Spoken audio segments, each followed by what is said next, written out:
नमस्कार, आप देख रहे हैं राजधानी लाइव और आपके साथ मैं हूं निशा रौतेला। तो चलिए राजधानी लाइव की शुरुआत करते हैं राजधानी की इस बड़ी खबर के साथ। मुख्यमंत्री अरविंद केजरीवाल ने दिल्ली की योगशाला को लेकर कहा कि भाजपा ने दिल्ली की योग क्लासेस बंद करा दी थी, लेकिन दिल्ली के लोगों ने उसे रुकने नहीं दिया और दिल्लीवासी मिलकर योगा टीचर्स की तनख्वाह देने के लिए तैयार हैं। हम प्रत्येक योगा टीचर को 15,000 रुपये तनख्वाह देते हैं और कुछ लोग योगा क्लासेस का सारा खर्च उठाने के लिए भी इच्छुक हैं, लेकिन मेरी इच्छा है कि इनमें से ज्यादा लोग भागीदारी बने। और सीएम अरविंद केजरीवाल ने कहा कि हमारा लक्ष्य दिल्ली में 17 लाख लोगों को योगा कराना था, लेकिन एलजी साहब और भाजपा ने 17,000 लोगों को भी योग करने से रोक दिया। और उसके बाद हमने तय किया कि हम दिल्ली के लोगों के साथ मिलकर किसी भी हालत में योगा क्लासेस बंद नहीं होने देंगे। मैं कहीं से भी पैसा लेकर योगा टीचर्स को तनख्वाह दूंगा और दिल्ली के 2 करोड़ लोग हम एक परिवार हैं और इस परिवार में कोई भी कठिनाई आएगी तो हम मिलकर लड़ेंगे, तो कोई भी कठिनाई हमें छू नहीं सकती।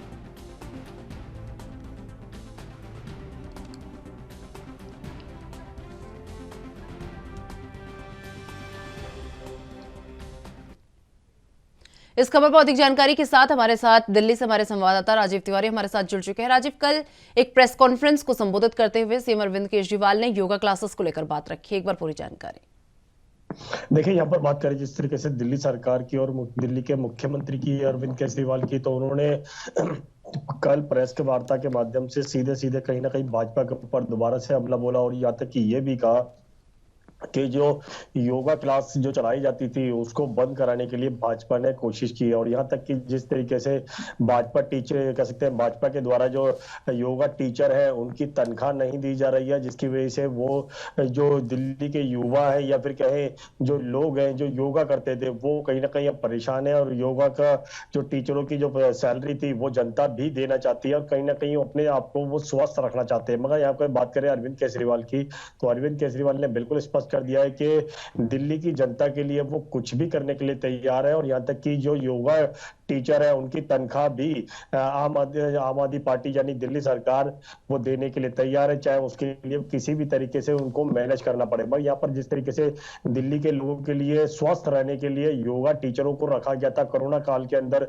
सबसे ज्यादा देखने को मिला था कि योगा के माध्यम से ही लोग बाग अपने आप को स्वस्थ रखने की कोशिश कर रहे थे। वही चीज केंद्र सरकार के द्वारा कहीं ना कहीं टीचरों को रखा गया था। यहाँ भी ये भी कोशिश की गई थी कि स्कूलों के अंदर भी योगा सिखाया जाए, बाहर भी योगा सिखाया जाए और इसके लिए टीचरों को भी कहीं ना कहीं मुहैया कराया गया था। मगर अब जिस तरीके से योगा टीचरों को उनकी 10,000 या 15,000 की जो तनख्वाह थी वो नहीं मिल पा रही है, जिसकी वजह से राजनीति बिल्कुल होती नजर आ रही है। और जिस तरीके से आम आदमी पार्टी के मुख्यमंत्री अरविंद केजरीवाल ने कहा कि दिल्ली की जनता को वो स्वस्थ रखना चाहते हैं और उसके लिए वो हर तरीके से योगा टीचरों की जो तनख्वाह है वो देने के लिए तैयार है। और एक व्हाट्सएप मैसेज के माध्यम से सिर्फ ये कहा गया है कि व्हाट्सएप मैसेज कीजिए और उनके इलाके के या फिर कहें उनके जो आसपास के जो टीचर है उनके लिए वो तनख्वाह देने के लिए वो तैयार है और किसी से भी कोई फंड नहीं मांगा गया है। जी राजीव, वहीं बात कर लें तो सीएम अरविंद केजरीवाल ने इस दौरान कई आरोप बीजेपी पर लगाए हैं और एलजी पर लगाए हैं और उन्होंने कहा कि एलजी और बीजेपी लोगों की जिंदगी खराब करने का काम कर रहे हैं।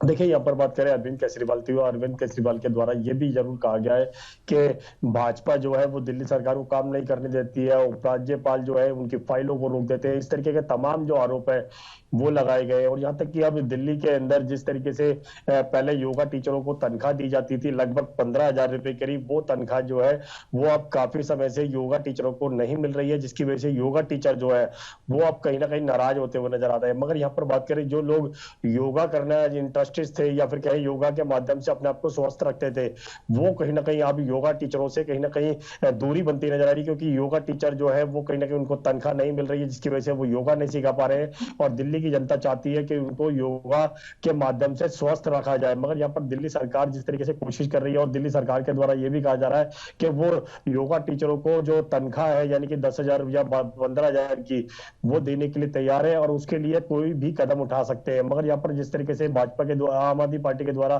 भाजपा के ऊपर आरोप लगाए गए कि ये भी कहा गया कि फाइलों को रोकने का काम किया जा रहा है, दिल्ली सरकार को काम नहीं करने दिया जा रहा है, दिल्ली सरकार के दिल्ली द्वारा कहीं ना कहीं ये कोशिश की जा रही है कि दिल्ली सरकार को बदनाम किया जाए, और यहाँ तक कि ये भी कहा जा रहा है कि जो आम जनता जो है वो भाजपा के द्वारा कहीं ना कहीं परेशान है, उनको योगा तक नहीं किया जा रहा है, स्वास्थ्य सुविधाएं नहीं दी जा रही है। यहाँ तक कि एमसीडी स्कूलों को लेकर भी कहीं ना कहीं आरोप लगते हैं कि एमसीडी स्कूलों को बंद करने की कोशिश की जा रही है।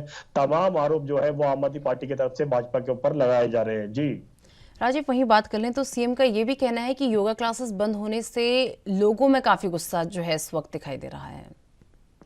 देखिए, यहाँ पर जिस तरीके से योगा क्लासेस को लगभग कोरोना काल के अंदर ज्यादा महत्व दिया गया था और लगातार ये भी कोशिश की गई थी योगा के माध्यम से लोगों को स्वस्थ रखा जाए, और खुद प्रधानमंत्री मोदी जी ने योगा करने के लिए लोगों को प्रेरित किया था, योगा के लोग करने भी लगे थे, योगा के लिए टीचर भी रखे गए थे, और लोग योगा जो क्लासेस चलाई जाती थी, चाहे वो स्कूलों के अंदर हो या फिर पार्कों के अंदर जो मोहल्ला के मोहल्ले में चलाई जाती थी, वो क्लिनिक हो या फिर कहे टीचर हो, उनको भी कहीं ना कहीं अब तनख्वाह नहीं मिल रही है। और केंद्र सरकार की तरफ से जो योगा के लिए पहल की गई थी, वो पहल जो है वो अब बंद होती हुई नजर आ रही है, और दिल्ली की जनता चाहती है कि उनको योगा मिलता रहे, और स्कूलों के अंदर जो योगा टीचर रखे गए थे वो भी उनके लिए सुचारू रूप से चालू रहे। मगर अभी तक जो स्थिति है वो कहीं ना कहीं बिगड़ती हुई नजर आ रही है। योगा टीचर जो है वो अब नाराज है, और यहाँ तक कि उनके जो तनख्वाह नहीं मिल रही, जिसकी वजह से उनका जो घर गुजारा है, यानी कि जो घर का बजट है वो बिगड़ चुका है। और टीचर जो है वो यही चाहते हैं कि केंद्र सरकार हो या फिर राज्य सरकार हो, वो उनके लिए कदम उठाए ताकि उनका भी जो गुजारा बसर है वो चल सके और लोगों को स्वस्थ रखा जा सके। अब देखना होगा दिल्ली की जनता जो है वो दिल्ली सरकार के इस फैसले से कितना संतुष्ट हो पाती है। जी राजीव, जहां एक तरफ पीएम नरेंद्र मोदी बार बार योगा को लेकर लोगों से अपील करते रहते हैं कि योगा कीजिए और आप स्वस्थ रहेंगे इससे, पर वहीं अगर बात राजधानी की कर ली जाए तो राजधानी में बीजेपी योगा क्लासेस को बंद करने की बात कह रही है। क्या कारण है कि योगा क्लासेस को बंद करने की बात जो है बीजेपी द्वारा कही जा रही है? ऐसा आरोप क्योंकि केजरीवाल द्वारा उन पर लगाया गया है। देखिए, यहाँ पर एक चीज समझनी होगी, जिस तरीके से कोरोना काल की बात करें, खुद प्रधानमंत्री मोदी जी की बात करें तो उन्होंने कह सकते हैं टीवी के माध्यम से या फिर कहें अखबारों के माध्यम से खूब कोशिश की थी, और ये भी कहा गया था कि योगा कीजिए, योगा स्वस्थ रखेगा आप लोगों को, अपने परिवार को योगा कराइए। मगर यहाँ पर जब टीचर रखने की बात आई थी तो टीचरों को भी रखा गया था, मगर उनके बाद से उनकी जो टीचरों की तनख्वाह है वो नहीं मिल पा रही है, जिसकी वजह से अब टीचरों को परेशानी हो रही है। यहाँ तक कि पार्कों के अंदर बात करें, स्कूलों के अंदर बात करें, वहां पर भी टीचर जो है वो अब तनख्वाह के लिए परेशान होते नजर आ रहे हैं। दिल्ली सरकार अब पहल कर रही है कि टीचरों को भी तनख्वाह मिलेगी, और वो दिल्ली सरकार अपनी तरफ से देने के लिए तैयार है। जी राजीव, वहीं बात कर ले, योगा क्लासेस पे बात हो रही है तो इस पर योगा टीचर्स का क्या कुछ कहना है? अपनी तनख्वाह को लेकर योगा टीचर्स का क्या कुछ कहना है? देखिए, योगा टीचरों की बात करें तो योगा टीचर बिल्कुल चाहते हैं कि उनके सुचारू रूप से जो उनकी सैलरी है वो मिल सके, और लगातार योगा के माध्यम से लोगों को स्वस्थ रखा जाए। अगर टीचरों की बात करें तो टीचर जो है वो कहीं ना कहीं नाराज है, क्योंकि कोरोना काल के अंदर जरूर टीचरों को हौसला अफजाई की गई थी, टीचरों को रखा भी गया था, उनकी सैलरी भी डिसाइड की गई थी, मगर अब वो टीचर जो है वो परेशान है, उनका घर का जो गुजारा है वो नहीं हो पा रहा है, जिसकी वजह से कहीं ना कहीं बार बार गुहार लगाई जा रही है उपराज्यपाल से भी और यहाँ तक कि दिल्ली सरकार से भी।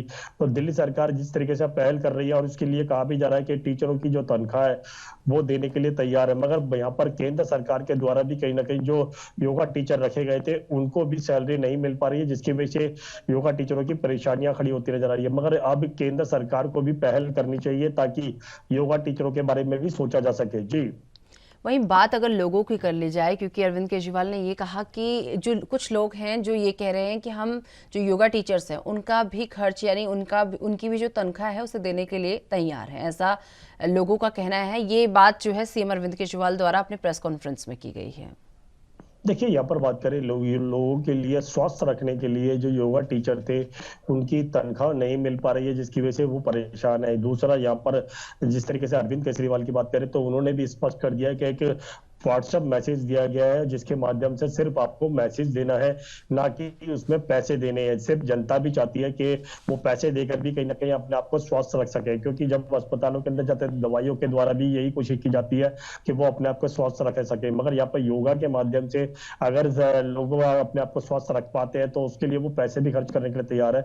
मगर दिल्ली सरकार अब बिल्कुल स्पष्ट हो चुकी है, और दिल्ली सरकार के द्वारा जो संदेश दिया जा रहा है कि आप लोग सिर्फ मैसेज कीजिए, उसके अंदर पैसे नहीं देने हैं और आप पैसे किसी से नहीं चाहिए, दिल्ली सरकार अपनी तरफ से मैनेज करेगी। कैसे मैनेज करेगी ये दिल्ली सरकार के ऊपर जिम्मेवारी बनती है। मगर यहाँ पर योगा टीचरों के लिए भी कहीं ना कहीं कोशिश की जा रही है और योगा के माध्यम से जो लोग अभी भी 17 लाख लोग हैं जो योगा के माध्यम से अपने आप को स्वस्थ रखते थे, उनके लिए भी अब दिल्ली सरकार पहल करती हुई नजर आ रही है। तो उससे साफ जाहिर है कहीं ना कहीं दिल्ली के लोगों के लिए दिल्ली सरकार जो है वो अच्छे कदम उठाना चाहती है और केंद्र सरकार से भी सहयोग चाहती है। मगर कई केंद्र सरकार से अभी तक सहयोग नहीं मिल पा रहा है, जिसकी वजह से योगा टीचरों की परेशानियां बनी हुई हैं। जी राजीव, वहीं बात कर लें, जिस तरीके से कल प्रेस कॉन्फ्रेंस उनके द्वारा की गई थी तो तमाम मुद्दों पर अपनी बात रखी थी और वहीं एक मुद्दा सुकेश चंद्रशेखर को लेकर भी उठा था, जहां पर सीएम अरविंद केजरीवाल ने सुकेश चंद्रशेखर को लेकर कहा था कि बीजेपी को इसका अपना राष्ट्रीय अध्यक्ष बनाने के बाद ऐसा अपना स्टार प्रचारक बना लेना चाहिए। देखिए यहाँ पर जिस तरीके से लगातार तमाम आरोप जो है वो आम आदमी पार्टी की तरफ से भाजपा के ऊपर लगाए जा रहे हैं, यहाँ तक कि ये भी कहा जा रहा है कि भ्रष्टाचार किया जा रहा है, यहाँ तक कि सुकेत को लेकर भी कई आरोप लगाए गए और यहाँ तक कि लगातार कहीं ना कहीं राजनीति देखने को मिल रही है। क्योंकि अब दिल्ली के अंदर निगम के चुनाव है तो इसीलिए कहीं ना कहीं भाजपा जो है वो आम आदमी पार्टी के ऊपर आरोप लगा रही है, आम आदमी पार्टी जो है वो भाजपा के ऊपर आरोप लगा रही है। मगर यहाँ पर जनता के लिए कहीं ना कहीं सुविधाएं देने की बात है, चाहे वो केंद्र सरकार के द्वारा हो, भाजपा के द्वारा हो या आम आदमी पार्टी के द्वारा हो, मगर जनता को कहीं ना कहीं सुविधाएं चाहिए जिसके लिए वो वोट करती है और जिसके लिए सरकारें लेके आती है। मगर यहाँ पर जिस तरीके से राजनीति देखने को मिल रही है उससे तो साफ जाहिर है कहीं ना कहीं सिर्फ जनता को गुमराह करने का काम किया जा रहा है। जी राजीव, वही बात कर लें, ईडी को लेकर भी जो है सीएम अरविंद केजरीवाल ने बात रखी प्रेस कॉन्फ्रेंस में, तो एक बार इसे लेकर भी पूरी जानकारी कि ईडी को लेकर क्या क्या बातें जो है सीएम अरविंद केजरीवाल द्वारा प्रेस कॉन्फ्रेंस में रखी गई। देखिए यहाँ पर बात करें अरविंद केजरीवाल की और अरविंद केजरीवाल के द्वारा जो प्रेस वार्ता की गई है या फिर आम आदमी पार्टी के तमाम आरोप जो है राज्यपाल के ऊपर भी लगाए गए हैं कि फाइलों को रोका गया है, पॉल्यूशन को लेकर भी ऑडिवन की जो फाइल थी वो रोक दी गई थी। अब योगा टीचरों को भी तनख्वाह नहीं मिल रही है, जिसके लिए भी कहीं ना कहीं दिल्ली सरकार ने उपराज्यपाल से गुहार लगाई है कि उनको भी कहीं ना कहीं जो योगा टीचर है उनके लिए भी बारे में सोचा जाए। योगा करने के माध्यम से जो लोग 17 लाख लोग हैं उनको भी स्वस्थ रखा जाए। मगर यहाँ पर लगातार राजनीति देखने को मिल रही है और एक दूसरे के ऊपर सिर्फ आरोप लगाए जा रहे हैं। आरोप से कुछ भी नहीं होने वाला, ये सबको पता है, जनता को भी पता है। मगर यहाँ पर जनता के लिए कदम कौन उठाता है ये जरूर देखना है। जी राजीव, एक बात देखी गई है, जब से एमसीडी चुनाव का ऐलान हुआ है तब से लगातार जो आम आदमी पार्टी है लगातार बीजेपी पर निशाना साधते हुए नजर आ रही है, बीजेपी पर भ्रष्टाचार के आरोप लगाते हुए नजर आ रही है। तो ऐसे में बीजेपी की छवि कितनी धूमिल हो सकती है एमसीडी चुनाव में? देखिए यहाँ पर एमसीडी की बात करें या फिर एमसीडी के अंदर 15 साल तक भाजपा की बात करें तो भाजपा के द्वारा तमाम जो कोशिशें थी वो कहीं ना कहीं जनता की नजर में विफल होती नजर आई, क्योंकि कूड़े के ढेर को लेकर राजनीति होती नजर आ रही है। यहाँ तक कि पार्कों की जो साफ सफाई होनी चाहिए थी वो नहीं देखने को मिल रही है। एमसीडी के द्वारा जो अस्पताल है या फिर स्कूल है वो उनमें काम नहीं देखने को मिल रहा है, जिसकी वजह से जनता परेशान है। और आम आदमी पार्टी की तरफ से इन्हीं मुद्दों को लेकर लगातार कहीं ना कहीं जनता के बीच में जाने की कोशिश की जा रही है और ये भी कोशिश की जा रही है कि 15 साल तक निगम के अंदर भाजपा रही है और भाजपा के द्वारा कितने कदम उठाए गए हैं ये जनता के सामने है। जो अभी तक कूड़े के ढेर जो बनाए गए हैं उसको लेकर भी राजनीति होती नजर आ रही है। मगर यहाँ पर जिस तरीके से भाजपा के द्वारा भी कहीं ना कहीं आरोप लगाए जा रहे हैं कि आम आदमी पार्टी ने कुछ नहीं किया, सिर्फ झूठ बोलने का काम किया है। सुकेश को लेकर भी कहीं ना कहीं बहुत बड़े सवाल खड़े कर दिए कि लाइव डिटेक्टर टेस्ट होना चाहिए, अरविंद केजरीवाल का भी होना चाहिए। मगर यहाँ पर एक दूसरे के ऊपर आरोप लगाने से अच्छा है कि सिर्फ जनता के बारे में सोचा जाए, जनता को क्या चाहिए, जनता को कौन सी सुविधाएं चाहिए, उसके लिए कहीं ना कहीं जब नेताओं को चुनकर बिठाया जाता है तो जनता के बारे में सोचा जाइए। मगर यहाँ पर निगम चुनाव बिल्कुल नजदीक आ चुके हैं और सिर्फ एक दूसरे के ऊपर आरोप लगाया जा रहा है, सिर्फ जनता के बारे में नहीं सोचा जा रहा है। जी चलिए राजीव, बहुत बहुत धन्यवाद हमारे साथ जुड़ने के लिए और ये तमाम जानकारी हमारे साथ साझा करने के लिए।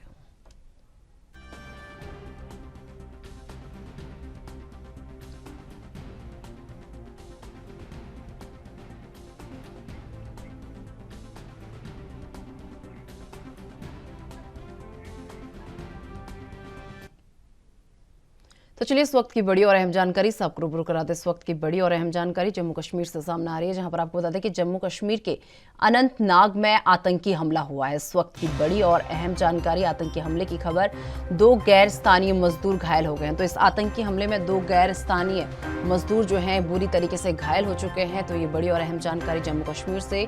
सुरक्षा बलों ने इलाके की घेराबंदी कर आतंकियों की तलाश जारी उनके द्वारा है और 2 गैर स्थानीय मजदूर इस पूरे घटनाक्रम में घायल हो गए हैं। तो बड़ी और अहम जानकारी जम्मू कश्मीर से, जहां पर आपको बता दें कि जम्मू कश्मीर के अनंतनाग में आतंकी हमला हुआ है, जहां पर 2 गैर स्थानीय मजदूर जो हैं घायल हो चुके हैं। तो लगातार आतंकवाद जो है जम्मू कश्मीर में सक्रिय नजर आ रहा है।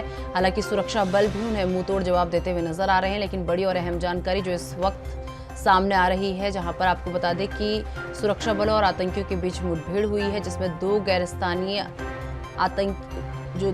स्थानीय थे वो घायल हुए हैं। 2 ये मजदूर जो हैं घायल हुए हैं। बड़ी और अहम जानकारी, जम्मू कश्मीर के अनंतनाग में आतंकी हमला हुआ है। तो ये आतंकी हमले में आपको बता दें कि 2 गैर स्थानीय मजदूर जो हैं घायल हुए हैं। तो इसी के साथ ये बड़ी और अहम जानकारी जम्मू कश्मीर से, जहां पर आतंकी हमला देखने को मिला है और इसी के साथ 2 गैर स्थानीय मजदूर इसमें घायल हुए हैं। और सुरक्षा बलों ने इलाके की घेराबंदी कर आतंकियों की तलाश जारी कर दी है।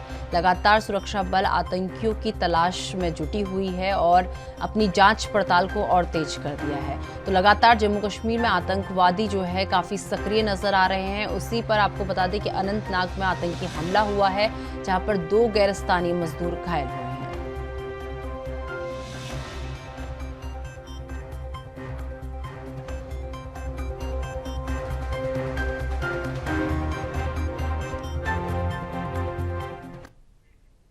दिल्ली नगर निगम चुनाव को लेकर बीजेपी ने 232 उम्मीदवारों की लिस्ट जारी कर दी है। कुल 250 सीटें हैं, यानी कि 18 सीटों के उम्मीदवारों के नाम के बाद एमसीडी के चुनाव में 4 दिसंबर को वोटिंग होगी। और दिल्ली भाजपा महासचिव हर्ष मल्होत्रा ने बताया कि पार्टी के राष्ट्रीय अध्यक्ष जेपी नड्डा की मंजूरी के बाद 232 उम्मीदवारों के नामों की घोषणा की गई है।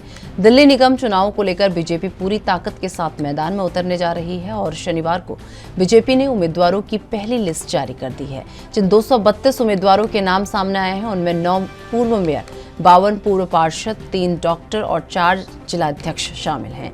इससे पहले शुक्रवार देर शाम आम आदमी पार्टी ने भी उम्मीदवारों की पहली लिस्ट जारी की थी और कुल 134 उम्मीदवारों के नामों की घोषणा की गई थी। बताया जा रहा है कि इससे पहले आप ने अपने स्टार प्रचारकों की सूची भी जारी की है, जिसमें राजेंद्र पाल गौतम का नाम शामिल करने को लेकर बीजेपी लगातार निशाना साध रही है।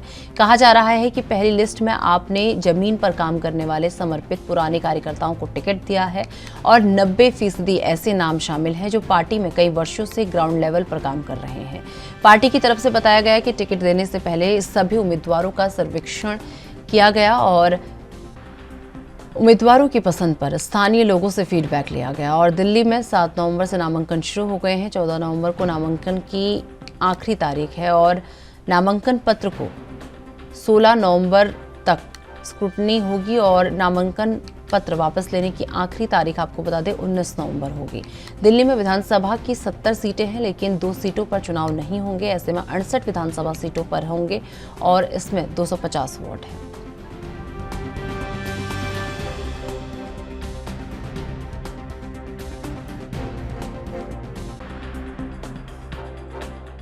इस खबर पर अधिक जानकारी के लिए हमारे साथ दिल्ली से हमारे संवाददाता शिवम पांडे हमारे साथ जुड़ चुके हैं। शिवम, जिस तरीके से बात कर लें, दिल्ली नगर निगम चुनाव को लेकर अगर बात कर लें तो बीजेपी ने अपने 232 उम्मीदवारों की लिस्ट जारी कर दी है। एक बार पूरी जानकारी।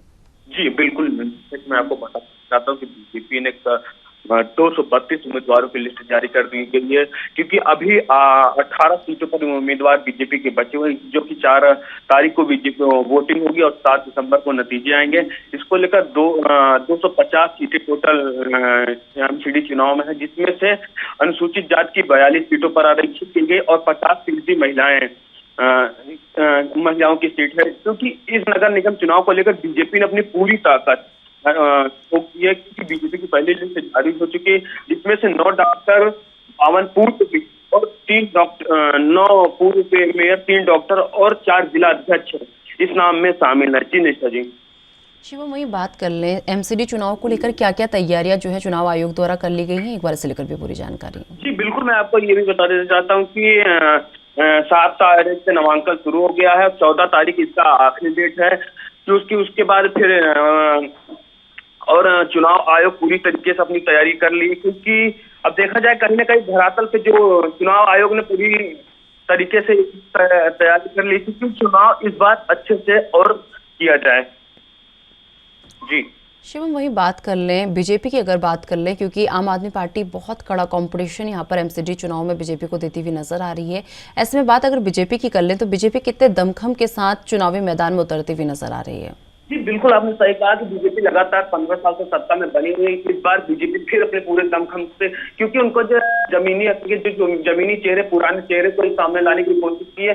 क्योंकि बीजेपी का यह कहना है कि हमने सर्वे करवाने के बाद जो जनता वहां पसंद करती उन्हीं को इस बार टिकट, क्योंकि इस बार क्योंकि बीजेपी एक अच्छा काम कर रहा है। लेकिन वहीं देखा जाए कहीं ना कहीं आम आदमी पार्टी लगातार बीजेपी के कूड़े के पहाड़ को लेकर घेरती हुई नजर आ रही है। जी शिवम वही बात कर ली जाए, जिस तरीके से आम आदमी की बात कर ली जाए तो आम आदमी पार्टी ने अपने स्टार प्रचारकों की जो सूची है वो भी जारी कर दी है। तो इस स्टार प्रचारक में कौन कौन से नाम शामिल हैं, एक बार इसे लेकर भी जानकारी। जी बिल्कुल बिल्कुल, आपने सही कहा कि आम आदमी पार्टी ने अपने स्टार प्रचारक 30 लोगों की सूची जारी कर दी, जिसमें अरविंद केजरीवाल, भगवत मान और बड़े बड़े दिग्गज नेता, कहीं ना कहीं उसमें राजेंद्र पाल गौतम भी हैं, जो अभी कुछ दिन पहले अपने कैबिनेट मंत्री पद से इस्तीफा दिया। लेकिन उसको लेकर बीजेपी लगातार केजरीवाल सरकार पर और केजरीवाल के स्टार प्रचारक को निशाना साधते हुए आई है।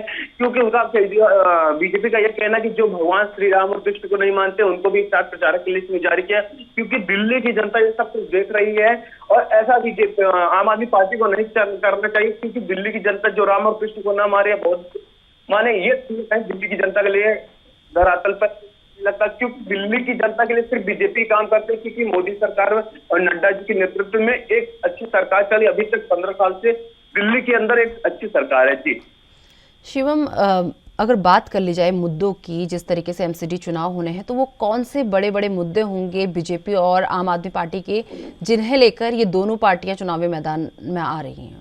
जी बिल्कुल, आपने सही कहा कि दोनों पार्टियां जनता को लुभाने के लिए बड़े बड़े वादे कर रही। आम आदमी पार्टी से दिल्ली में कूड़े के पहाड़ को लेकर लगातार तगड़ी राजनीति कर रही। वहीं बात कर लें बीजेपी की, तो बीजेपी शराब घोटाला और कई सारी नीतियों को लेकर आम आदमी पार्टी की घेरती नजर आ रही। लेकिन धरातल देखने को मिल, वो कहीं ना कहीं बहुत जनता से दूर है। क्योंकि हम जब ग्राउंड जीरो को सर्वे करने जाते हैं तो वही कूड़े के पहाड़ या कूड़ा या मच्छर या दोनों पार्टियां सिर्फ राजनीति करने के लिए सत्ता में आती है और राजनीति करके चली जाती है। लेकिन जो दिल्ली देश की राजधानी कहे जाने वाली जगह है, लेकिन धरातल पर देखने की कुछ नहीं मिल रहा है। लेकिन बड़े बड़े वादे दोनों पार्टियां कर रही थी। शिवम, वहीं अगर बात कर लें, चाहे कोई भी पार्टी कितना भी प्रचार प्रसार कर ले, लेकिन आखिरी निर्णय जो है वो जनता के हाथ में है। तो ऐसे में जनता का क्या कुछ कहना है एमसीडी चुनाव को लेकर? किसकी पार्टी जनता के सामने आती हुई नजर आ रही है? बीजेपी ज्यादा जनता को लुभा रही है या आम आदमी पार्टी? जी बिल्कुल, आपने सही कहा है कि जनता, दिल्ली की जनता भी जान चुकी है। लेकिन इस बार दिल्ली का जनता जो फैसला लेगी वो बड़े फैसले लेगी। अब देखिए जनता के जो वादे थे, उन्होंने कहा कि मैं लुभाने वाले पर नहीं जाने वाले, क्योंकि हम लोगों को धरातल पर रहना। क्योंकि इस बार चिकनगुनिया और डेंगू के सबसे ज्यादा पेशेंट दिल्ली के अंदर देखने को मिले। क्योंकि जनता ने ये कहा है कि हम इस बार ऐसी सरकार जो हमारी जनता के हित में काम करे, क्योंकि फ्री के भी हम और धरातल पर काम करने वाले लोगों वही चाहिए। अब ये देखना होगा 7 तारीख को नतीजे आने के बाद जी कहीं ना कहीं ये फैसला होगा कि जनता ने किसके फेवर में ज्यादातर किया। जी वही शिवम, अगर बात कर लें एमसीडी को लेकर, तो एमसीडी पर कब्जा करने के लिए दोनों पार्टियां जो है जी तोड़ मेहनत यहाँ पर कर रही, क्योंकि एमसीडी की शक्तियों को पाने के लिए दोनों पार्टियां कहीं ना कहीं बहुत मेहनत करती हुई नजर आ रही हैं। एक बार एमसीडी के पास क्या क्या शक्तियां रहती हैं उसे लेकर भी पूरी जानकारी। जी बिल्कुल, मैं निशा जी आपको बताने चाहता हूँ कि एमसीडी, दोनों पार्टियां लगातार एमसीडी के लिए पावर अपनी पूरी लगा दी है। क्योंकि एमसीडी के पास जो एमसीडी पार्किंग होती है दिल्ली में, एमसीडी जो रेडियो ठेले लगाए जाते हैं वो भी एमसीडी के अंडर में आता है। और जो बात किया जाए की स्कूलें कुछ चलती हैं, एमसीडी दिल्ली के अंदर अधिकतर जितने विभाग होते हैं सबसे ज्यादा एमसीडी के पास पावर होती है। इसके बाद दिल्ली की सरकार के पास होती है, सबसे ज्यादा एमसीडी सरकार के पास होती है। बजट भी इसका अलग से पास किया जाता है, क्योंकि एमसीडी ही दिल्ली के अंदर धरातल पर विकास करने का काम करती है। ये देखते हुए दोनों पार्टी अपनी पूरी ताकत, आम आदमी पार्टी, बीजेपी और कांग्रेस, आज कांग्रेस को भी लिस्ट जारी हो सकता है, तो तीनों पार्टियां अपनी पूरी ताकत झोंक दी है। जी कांग्रेस की क्या स्थिति बनी हुई है एमसीडी चुनाव को लेकर? कांग्रेस भी अपना पूरी ताकत लगा दी है, क्योंकि इस लड़ाई में वो भी कह रहे कि कहीं ना कहीं हम शीला जी को चेहरे को देखते हुए शीला जी जब दिल्ली की मुख्यमंत्री थी, ना आम आदमी पार्टी ना बीजेपी कोई नहीं था, लेकिन उस समय शीला जी ने जो दिल्ली का विकास किया वो जनता भूल नहीं सकती, क्योंकि शीला जी ने ऐसा काम किया कि जो दिल्ली के जनता से कभी नहीं भूल सकते। वो शीला जी के चेहरे को लेकर भी कांग्रेस कहीं ना कहीं आगे बढ़ती हुई नजर आ रहे। वो भी अपने 250 कैंडिडेटों को मैदान में उतारने का निर्णय लिया है। चलिए शिवम, बहुत बहुत धन्यवाद हमारे साथ जुड़ने के लिए और ये तमाम जानकारी हमारे साथ साझा करने के लिए।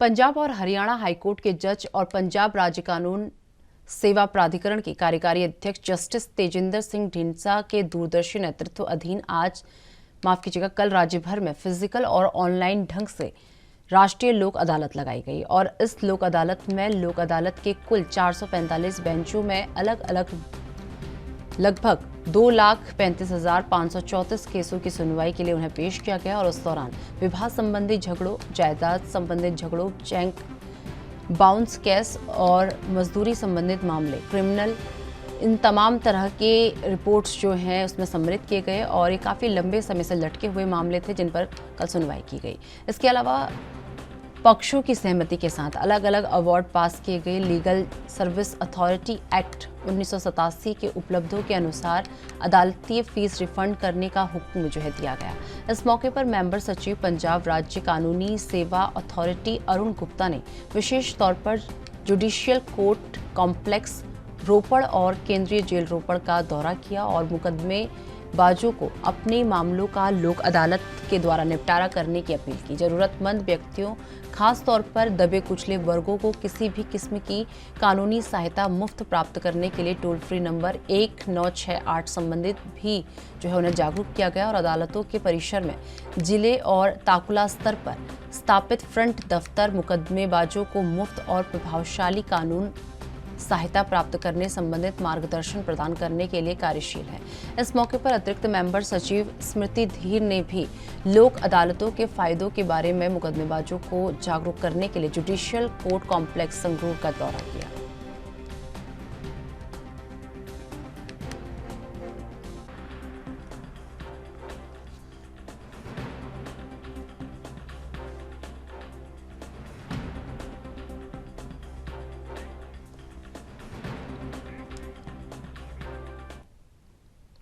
तो इस खबर पर अधिक जानकारी के लिए हमारे साथ चंडीगढ़ से हमारे संवाददाता अमित कुमार हमारे साथ जुड़ चुके हैं। हमें जिस तरीके से बात कर ली जाए, कल पंजाब भर में ऑनलाइन और फिजिकल तरीके से राष्ट्रीय लोक अदालत जो है लगाई गई है, एक बार पूरी जानकारी।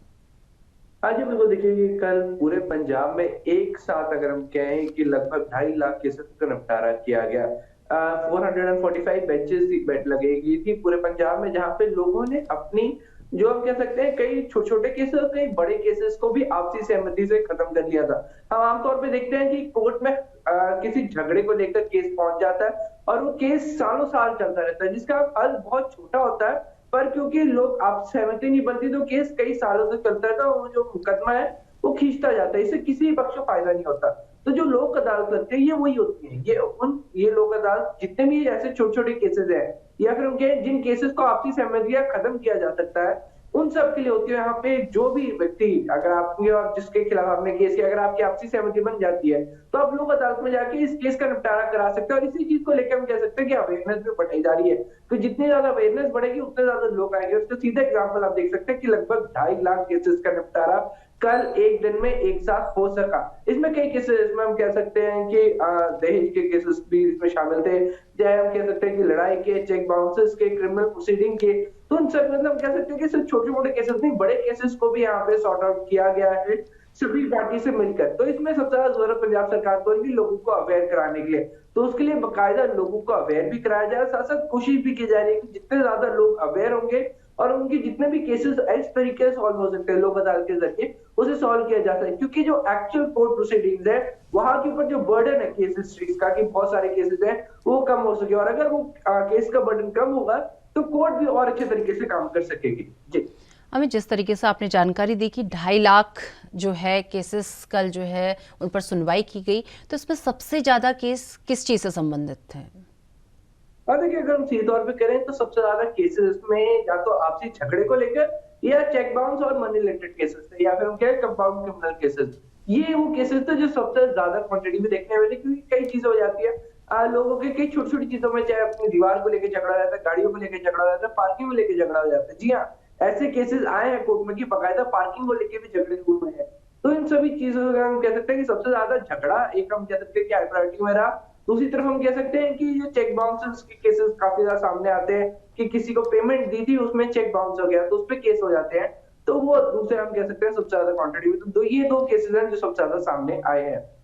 हमें जिस तरीके से 2.5 लाख केसों की कल जो है सुनवाई की गई है, तो ऐसे में लोगों का क्या कुछ कहना है, क्या वो सेटिस्फाई होते हुए नजर आए हैं?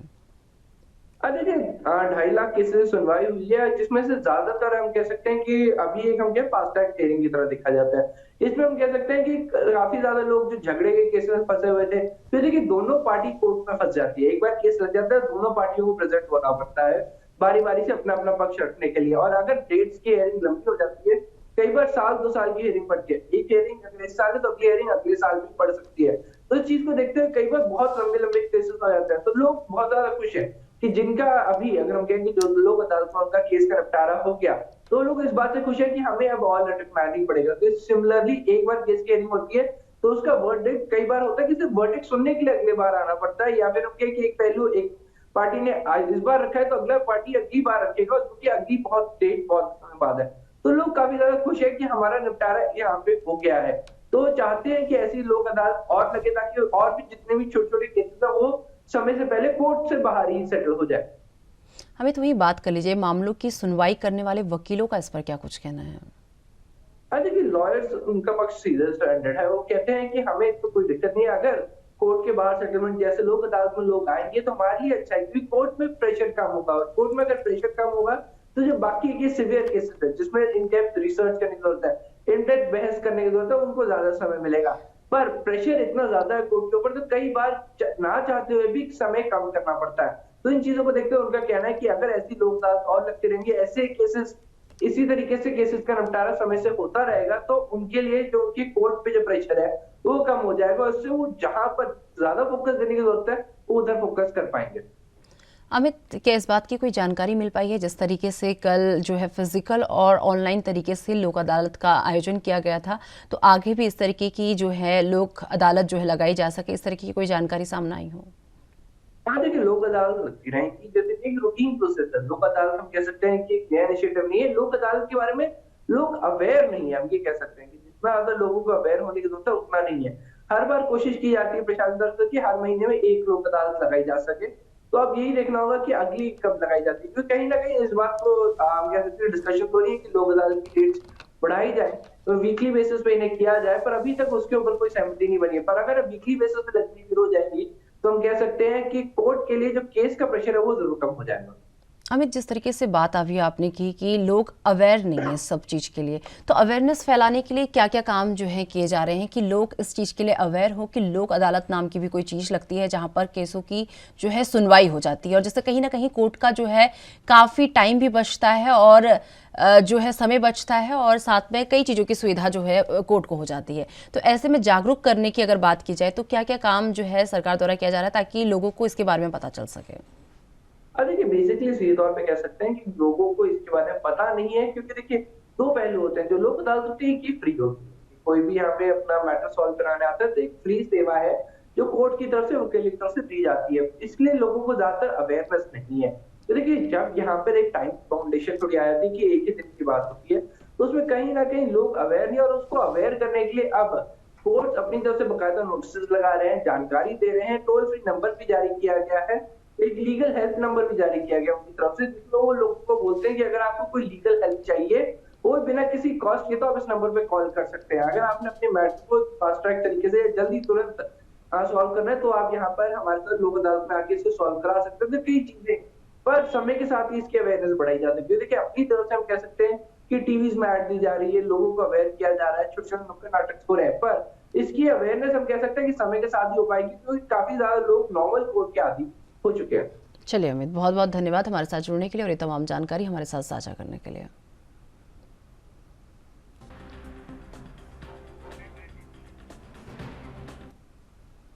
मुंबई के गोवड़ी इलाके में चौंकाने वाली घटना सामने आई है, जहां 2 बच्चों की खसरे के चलते मौत हो गई है, जबकि एक की मौत की वजह की जांच की जा रही है।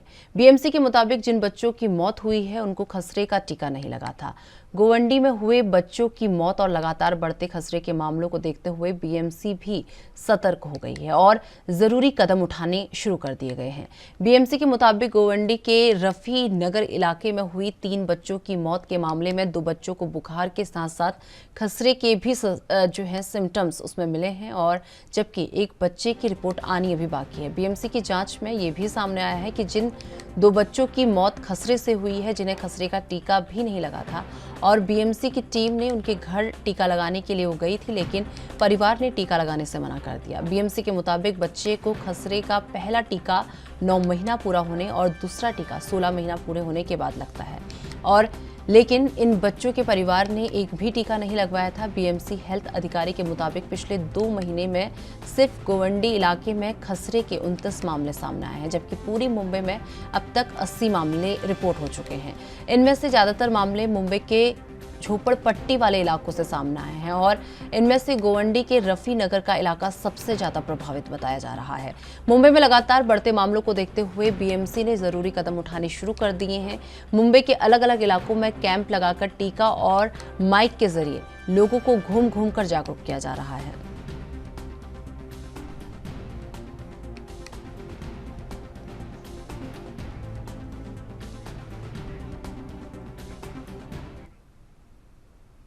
तो इस खबर पर अधिक जानकारी के साथ हमारे साथ मुंबई से हमारे संवाददाता सत्यप्रकाश सोनी हमारे साथ जुड़ चुके हैं। सत्यप्रकाश, सबसे पहले अगर बात कर ली जाए, मुंबई में लगातार खसरे का जो है खसरी बीमारी है वो लगातार बढ़ती जा रही है। ऐसे में रोजाना कितने आंकड़े सामने आ रहे हैं? मुंबई में अभी तक कितने आंकड़े सामने आ चुके हैं और अभी तक कितने बच्चों की खसरे की वजह से मौत हो चुकी है? बिल्कुल निशा जी, देखिए मुंबई में खसरे का खतरा लगातार बढ़ रहा है। यही वजह है कि मुंबई महानगर पालिका एक बार फिर से जागरूक हो गई है और खासकर मुंबईकरों को जागरूक करने में लगी हुई है, क्योंकि मुंबई महानगर पालिका द्वारा उन इलाकों में कैंप लगाया जा रहा है जहां पर खसरे का एक भी मामला सामने आया हो। और इस पूरे मामले को लेकर देखा जा रहा है कि मुंबई के गोवंडी इलाके में खसरे की वजह से अब तक 3 बच्चों की मौत हुई है, जिसको लेकर लगातार मुंबई महानगर पालिका अब उपाय लगाने में लगी है कि किस तरह से इस खसरे को रोका जाए। खास बात यह है कि मुंबई के उन इलाकों में बीएमसी कैंप लगा रही है और उन्हें घूम घूम कर माइक के द्वारा जागरूक कर रही है कि जिन बच्चों को खसरे का टीका नहीं लगा है उन्हें तुरंत लगवा दे। और इस कैंप के जरिए भी लगातार लोगों को वैक्सीन दिया जा रहा है, जो खसरे की वैक्सीन है। खासकर 9 महीने के बच्चे, उसके बाद 16 महीने के जो बच्चे हैं उन्हें खतरे की वैक्सीन लगती है, लेकिन जिन कारणों से किसी ने नहीं लगवाया है उन्हें यह बताया जा रहा है कि आप जरूरी कदम उठाएं और यह वैक्सीन ले ले, अन्यथा खसरे का जो मामला हो और भी बढ़ सकता है। सत्यप्रकाश, वहीं बात अगर स्वास्थ्य विभाग की कर ली जाए तो स्वास्थ्य विभाग द्वारा अभी तक क्या क्या जानकारी इस पूरे मामले पर दी गई है? देखिए, सबसे बड़ी बात यह है कि मुंबई में केंद्रीय स्वास्थ्य विभाग जो है पहल कर रहा है। केंद्रीय स्वास्थ्य विभाग की एक टीम जो है दिल्ली से मुंबई आई हुई है, जो लगातार यह जायजा ले रही है कि खसरे का जो खतरा है वो मुंबई में कितना बढ़ रहा है। खासकर स्लम इलाके में खसरे का खतरा बढ़ा हुआ है, उसको लेकर लगातार जागरूकता फैलाने का काम किया जा रहा है। लेकिन बीएमसी अधिकारी से जब हमारी बात हुई तो उन्होंने कहा कि हमारा यह रूटीन कैंप है, अक्सर जहां भी खसरे का खतरा होता है वहां हम इस तरह के कैंप लगाकर लोगों को जागरूक करते हैं। खासकर जो मुंबई महानगर पालिका की इकाई आशा वर्कर्स है, उनके पास तमाम डेटाज होते हैं, उनके पास तमाम आंकड़े होते हैं। उन्हीं आंकड़े के जरिए उस इलाके में जाकर यहाँ कैंप लगाया जाता है और उस कैंप के जरिए जो बच्चों को खसरे की वैक्सीन नहीं दी गई उन्हें वैक्सीन देने का काम मुंबई महानगर पालिका करती है। लेकिन मुंबई में जिस तरह से खसरे का खतरा बढ़ रहा है उसको लेकर मुंबई महानगर पालिका भी पूरी तरह से चौकन्नी है और अपना काम जो है जोरों पर कर रही है। सत्यप्रकाश, वहीं बात वैक्सीनेशन को लेकर की जाए तो कितना प्रतिशत वैक्सीनेशन मुंबई में इस वक्त हो चुका है? देखिए, वैक्सीनेशन को लेकर जब बात आती है तो जाहिर तौर पर तमाम जो बातें सामने आती है। कई बार ऐसा होता है कि मुंबई महानगर पालिका के जो आशा वर्कर्स हैं या स्वास्थ्य विभाग के कर्मचारी हैं, लोगों को वैक्सीन जब देने जाते हैं तो काफी बार लोग बहाना कर देते हैं, किसी कारणवश लोग वैक्सीन नहीं ले पाते हैं। ऐसे में बीएमसी का कहना है कि कम से कम 80 से 90% लोग जो है वैक्सीन ले लिए हैं, लेकिन 10% जो लोगों ने वैक्सीन नहीं लिया है उन्हें ले लेना चाहिए, क्योंकि जो खसरे का खतरा है वो लगातार बढ़ रहा है। हालांकि खसरे को लेकर जब हमने बातचीत किया बीएमसी अधिकारी से, तो उन्होंने कहा कि खसरे की वजह से तमाम और सिम्टम्स जो है बॉडी में निकल आते हैं, उसमें बुखार हो जाते हैं, बुखार की वजह से डायरिया भी हो सकता है, दिमागी उलझनें भी पैदा हो सकती है, आंख की रोशनी भी जा सकती है। तो ऐसे में खसरे का खतरा जो है उसे कम ना आके उसे गंभीरता से ले। अगर आप गंभीरता से नहीं लेंगे तो बीमारी और भी बढ़ सकती है, इसलिए खतरे का वैक्सीन लेना बेहद जरूरी है। बीएमसी द्वारा लोगों से क्या क्या अपील की गई है? जिस तरीके से लगातार खसरे के मामले जो हैं बढ़ते जा रहे हैं, ऐसे में बीएमसी द्वारा लोगों से क्या क्या अपीलें की गई हैं? देखिए, मुंबई महानगर पालिका की स्वास्थ्य विभाग की जो इकाई है वो लगातार इलाके में घूम घूम कर काम कर रही है। खासकर उनके जो आशा वर्कर्स है और बाकी उनके साथ जो स्वयं संस्थाएं जुड़ी हुई है, वो लगातार आंकड़े निकालती है, घर घर जाकर लोगों से पूछती है कि क्या आपके घर में बच्चे हैं, अगर बच्चे हैं तो उन्होंने क्या खसरे का टीका लिया है या नहीं लिया है। ऐसे आंकड़े इकट्ठा किए जाते हैं। जहां पर आंकड़ा ज्यादा होता है उसी इलाके में कैंप लगाकर उन्हें वैक्सीन देने का काम किया जा रहा है। खासकर जिस तरह से गोवंडी में 3 बच्चों की मौत हुई है, उस मौत को लेकर तमाम जो पेरेंट्स हैं वो भी कहीं न कहीं अब जागरूक हो गए हैं, क्योंकि कैंप में जब हम गए थे तभी देख रहे थे कि काफी लोग जो है बड़ी संख्या में जो वैक्सीन लेने के लिए अब आ रहे हैं। तो कहीं न कहीं लोगों को पहले जागरूक होना चाहिए और मुंबई महानगर पालिका की भी यह जिम्मेदारी बनती है कि खसरे का खतरा कितना है, उसकी वजह से क्या कुछ हो सकता है यह भी बताने चाहिए। क्योंकि जब तक लोगों के मन में यह भावना नहीं जागेगी कि खसरे का खतरा कितना बड़ा है, तब तक लोग जो है जागरूक नहीं होंगे। तो एक बार फिर से मुंबई महानगर पालिका जागी है और लोगों को जगाने का काम कर रही है। चलिए सत्यप्रकाश, बहुत बहुत धन्यवाद हमारे साथ जुड़ने के लिए और ये तमाम जानकारी हमारे साथ साझा करने के लिए।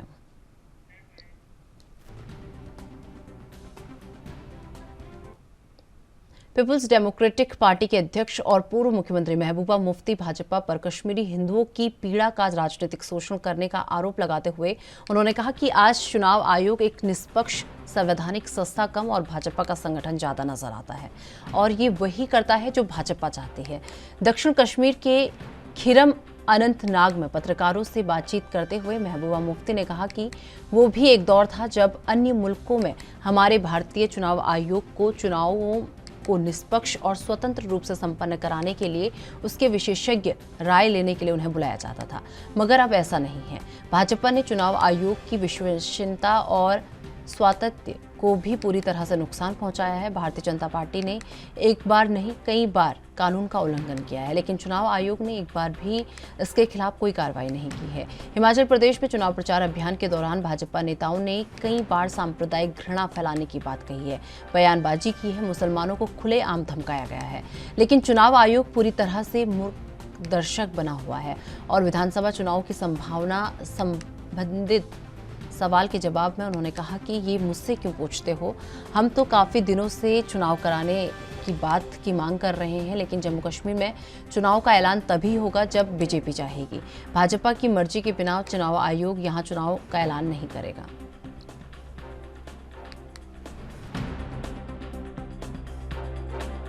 देखिए, जो इस वक्त जो सरकार है इस वक्त बैठी हुई है, वो हर चीज को उलट पुलट करने के लिए बैठी हुई है।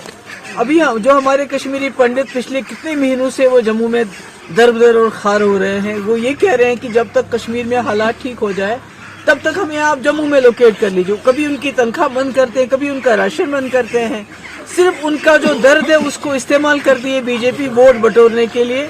इनको किसी का कंसर्न नहीं, चाहे वो कश्मीरी पंडित हो चाहे कोई और हो, ये सिर्फ अपना इलेक्शन जीतना चाहते हैं और वोट बटोरना चाहते हैं। उसके अलावा इनकी पॉलिटिक्स और कुछ भी नहीं है।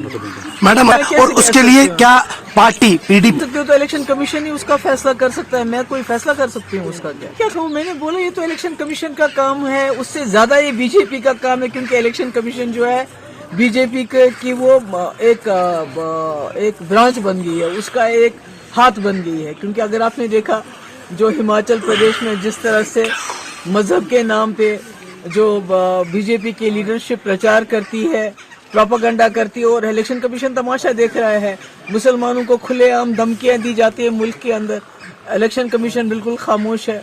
तो इलेक्शन कमीशन तो कोई इंडिपेंडेंट नहीं है जैसे पहले होता था। इस मुल्क को, हिंदुस्तान को फख्र था, यहाँ के जो इलेक्शन कमिश्नर हैं उनको दुनिया में बुलाया जाता था कि हमें बताओ इलेक्शन कैसे करें। मगर आज हमारा इलेक्शन कमीशन इतना सबवर्ट किया गया है कि वो एक कठपुतली बन गया है। इसलिए इलेक्शन कमीशन वही करेगा जब उसको बीजेपी इशारा देगी इलेक्शन करना। बहुत अधिक जानकारी के साथ हमारे साथ जम्मू कश्मीर से हमारे संवाददाता रविंद्र श्रीवास्तव हमारे साथ जुड़ चुके हैं। रविंद्र, जिस तरीके से बात कर ली जाए, महबूबा मुफ्ती ने बीजेपी पर आरोप लगाया है और ये कहा है कि जम्मू कश्मीर में चुनाव तब होंगे जब बीजेपी चाहेगी, यानी कि सीधे सीधे चुनाव आयोग पर प्रश्न चिन्ह खड़ा कर दिया है। बिल्कुल, देखिए, महबूबा मुफ्ती ने चुनाव आयोग को भाजपा की कठपुतली कहा है। तो कहा जाए, जिस प्रकार से महबूबा मुफ्ती ने कहा है कि भाजपा जो चुनाव आयोग है वो भाजपा के इशारों पर काम कर रही है और भाजपा जब चाहेगी जम्मू कश्मीर में तभी चुनाव होंगे। लेकिन एक बात काबिले गौर है कि महबूबा मुफ्ती कहीं ना कहीं मुस्लिम कार्ड जरूर खेलती हैं, क्योंकि कहा जाए तो उनकी एक फितरत बन चुकी है मुस्लिम कार्ड खेलने की। इससे चाहे देश के हालात खराब हों या कुछ हो, महबूबा मुफ्ती को उससे कोई लेना देना नहीं है। लेकिन उन्होंने कहा है कि जिस प्रकार से हिमाचल में भाजपा ने धार्मिक प्रचार किया है उस पर चुनाव आयोग ने कोई भी कार्रवाई जो है वो नहीं की है और वहीं देश के अंदर मुसलमानों को धमकाया जा रहा है। महबूबा मुफ्ती भी जानती हैं कि अगर वो इस प्रकार की बयानबाजी करेंगी तो कश्मीर घाटी में उनको चुनाव में फायदा होगा, जो आने वाले चुनाव हैं जम्मू कश्मीर में। लेकिन कहीं ना कहीं देखा जाए तो महबूबा मुफ्ती लगातार भाजपा पर निशाना साध रही है और उसी बीच उन्होंने चुनाव आयोग को निष्पक्ष जांच एजेंसी जो है वो नहीं कहा है। उन्होंने कहा है कि भाजपा की कठपुतली बन गया है चुनाव आयोग। चुनाव आयोग जो पहले काम करता था, हालांकि विदेशों से चुनाव आयोग को पूछा जाता था कि किस प्रकार से चुनाव करवाए जाएं, तो कहा जाए तो अब जब से भाजपा केंद्र में आई है तब से लगातार जो एजेंसियां हैं वो लगातार भाजपा के इशारे पर काम कर रही हैं। जी रविंद्र, वही बात कर लें, जिस तरीके से अपनी बयानबाजियों से लगातार जिस तरीके से अभी यहाँ पर बीजेपी को घेरने की कोशिश महबूबा मुफ्ती ने की और चुनाव आयोग में प्रश्न चिन्ह कहीं ना कहीं जो है महबूबा मुफ्ती द्वारा उठाया गया, तो क्या समझा जा सकता है कि अपना मुस्लिम कार्ड यहाँ पर चुनाव को देखते हुए महबूबा मुफ्ती ने खेल दिया है? देखिए, जैसा मैंने पहले भी बताया कि मुस्लिम कार्ड खेलना महबूबा मुफ्ती की एक मजबूरी हो चुकी है। अगर वो मुस्लिम कार्ड खेलेंगी तो उनको लगता है कि घाटी के अंदर उनकी पैठ बनी रहेगी। अगर जम्मू कश्मीर में चुनाव केंद्र सरकार करवाती है तो उसका फायदा उनको मिलेगा। लेकिन कहीं ना कहीं महबूबा मुफ्ती को ये भी समझना होगा कि धर्म के आधार पर राजनीति वो खुद करती हैं और बाकी पार्टियों पर वो कटाक्ष करती हैं कि वो मुस्लिमों को बोलने की इजाजत जो है नहीं देती है, उनको धमकाया जा रहा है। ये चीज खुद महबूबा मुफ्ती को सोचना चाहिए कि अगर कोई बड़ा नेता इस प्रकार की बयानबाजी करता है तो उससे हालात भी खराब हो सकते हैं। लेकिन महबूबा मुफ्ती को उससे कोई लेना देना नहीं है। वो अपनी राजनीति जरूर चमका रही हैं, मुस्लिम कार्ड खेल रही हैं ताकि वोट को हासिल किया जा सके। जी चलिए रविंद्र, बहुत बहुत धन्यवाद हमारे साथ जुड़ने के लिए और ये तमाम जानकारी हमारे साथ साझा करने के लिए।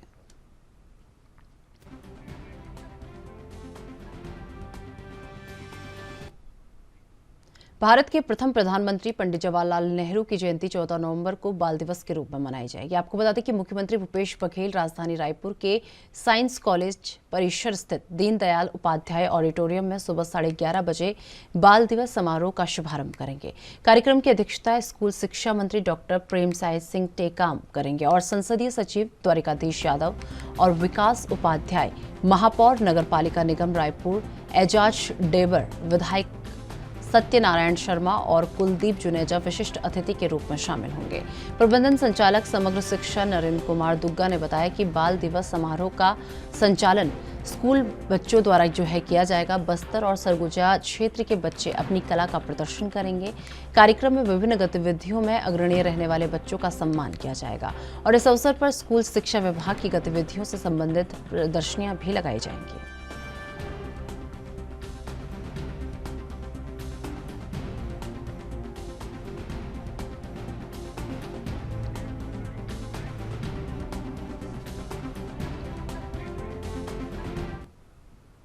तो इस खबर पर अधिक जानकारी के लिए हमारे साथ हमारे संवाददाता रायपुर से अखिलेश तिवारी हमारे साथ जुड़ चुके हैं। अखिलेश, जिस तरीके से बात कर ली जाए 14 नवंबर को पंडित जवाहरलाल नेहरू की जयंती बाल दिवस के रूप में मनाई जाएगी। ऐसे में सीएम भूपेश बघेल जो हैं रायपुर में 11:30 बजे इस कार्यक्रम का शुभारंभ करेंगे। इस कार्यक्रम में कौन कौन शामिल होगा, एक बार पूरी जानकारी।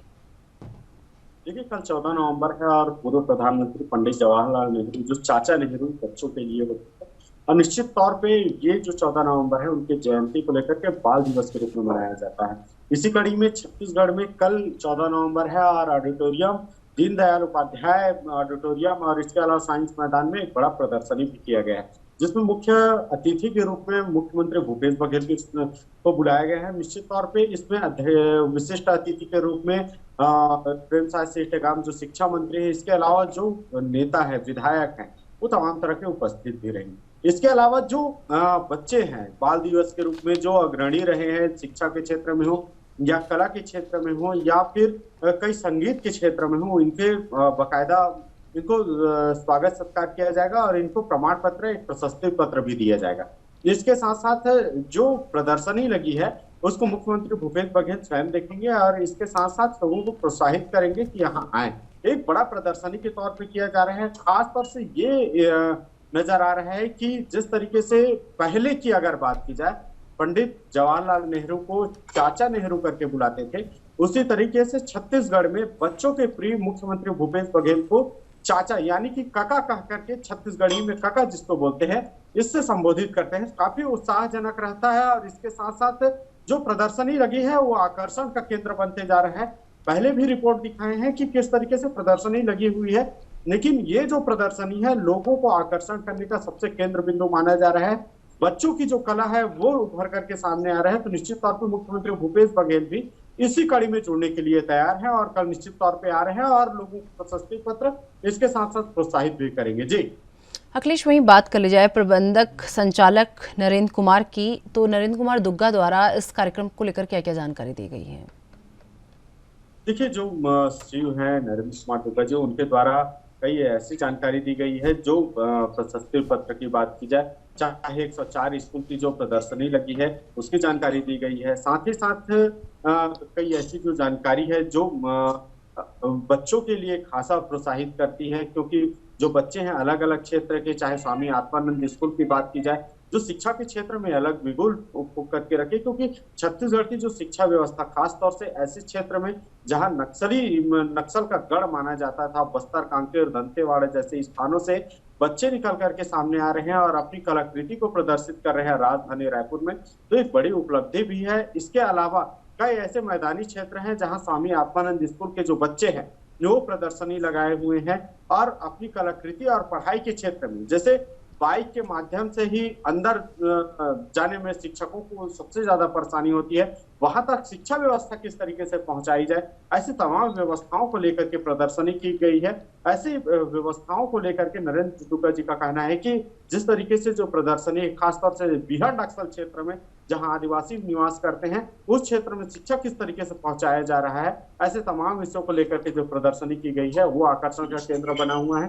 साथ ही साथ जो शिक्षक हैं उनका भी सम्मान किया जाएगा कल, जो बच्चे हैं उनका भी सम्मान किया जाएगा कल, और जो अभिभावक जो निःशुल्क शिक्षा प्रदान कर रहे हैं बच्चों को, ऐसे जो पालक हैं और ऐसे जो लोग हैं उनको भी कल सम्मान किया जाएगा। ऐसे तमाम विषयों को लेकर के चर्चा भी की गई है। जी अखिलेश, जिस तरीके से आपने सम्मानित होने की बात कही है, बच्चों को सम्मानित किया जाएगा, शिक्षकों को सम्मानित किया जाएगा और कहीं अभिभावकों को भी सम्मानित किया जाएगा, तो ऐसे में कितने बच्चों को सम्मानित किया जाएगा, कितने शिक्षकों को सम्मानित किया जाएगा और कौन कौन अभिभावक जो है सम्मानित होने के पात्र रहेंगे, एक बार से लेकर भी जानकारी। देखिए, अगर बच्चों की कल की जो प्रोत्साहित करने की बात है और सम्मान की बात है, तो लगभग इसमें 140 जो बच्चे हैं उनको प्रशस्ति पत्र, प्रमाण पत्र बांटे जाएंगे जो बिहार नक्सल क्षेत्र से आते हैं। इसके साथ साथ जो ऐसे जो अभिभावक हैं, जो पालक हैं, जो निःशुल्क शिक्षा व्यवस्था करते हैं, जो संसाधन देते हैं खास तौर से नक्सल क्षेत्र में, या फिर बात की जाए जो ऐसे शिक्षक जो कोरोना काल में लगे हुए थे और बाइक के माध्यम से लोगों के बीच पहुंचते थे, बालकों के पास पहुंचते थे, जो काफी ज्यादा छत्तीसगढ़ में फेमस भी हुए हैं। द्वारका नाम का जो शिक्षक है उनका भी सम्मान किया जाएगा। इसके अलावा जो ऐसे जो प्रदर्शनी है और जो ऐसे बच्चे हैं जो कलाकृति के क्षेत्र में हो या संगीत के क्षेत्र में हो, ऐसे बच्चों का भी सम्मान किया जाना है, तो एक बड़ी उपलब्धि है। और इन लोगों को जो प्रोत्साहित करने का जो मुद्दा निकल करके सामने आया है, चाहे बात की जाए ये प्रदर्शनी की या जो मेरिट लिस्ट में आए हुए थे 10वीं और 12वीं क्लास में, उनका भी सम्मान किया जाएगा ताकि वो लोग प्रोत्साहित हों और अच्छे अंकों से पास हो। क्योंकि हाल ही में मुख्यमंत्री भूपेश बघेल ने जो बच्चों से वादा किया हुआ था कि हेलीकॉप्टर में बकायदा घुमाया जाएगा जो मेरिट लिस्ट में आएंगे, उनको पुनः प्रशस्ति पत्र, प्रमाण पत्र कल दिया जाएगा। तो ये बड़ी उपलब्धि भी है। साथ ही साथ जो ऐसे अभिभावक हैं, खासतौर से जो नक्सल क्षेत्र में रहते हैं, जिसका झुकाव नक्सली की ओर होता है, ऐसे जो पालक हैं जो शिक्षा की ओर बढ़ा रहे हैं अपने बच्चों को, ऐसे पालकों को भी सम्मान किया जाएगा। तो निश्चित तौर पे एक कल जो सम्मान होने वाला है, एक बड़ा विशिष्ट सम्मान है और लोगों को एक केंद्र बिंदु में बांधने का काम है और दिशा मोड़ने का भी काम करेगा, ताकि जो बच्चे नक्सली की ओर मूवमेंट होते हैं और जो नक्सली बनना चाहते हैं, ऐसे बच्चों को भी वहां प्रोत्साहित किया जाएगा कि शिक्षा का जो स्तर है वो किस कदर बढ़ते जा रहे हैं। क्योंकि बस्तर से कई ऐसे जो बच्चे हैं जो आईटी सेक्टर में गए हैं, तो बड़ी उपलब्धि कमा करके निकले हैं। जी चलिए अखिलेश, बहुत बहुत धन्यवाद हमारे साथ जुड़ने के लिए और ये तमाम जानकारी हमारे साथ साझा करने के लिए। तो फिलहाल मेरे साथ राजधानी लाइव में इतना ही। देश दुनिया की तमाम बड़ी खबरों के लिए देखते रहिए एनबी न्यूज़। नमस्कार।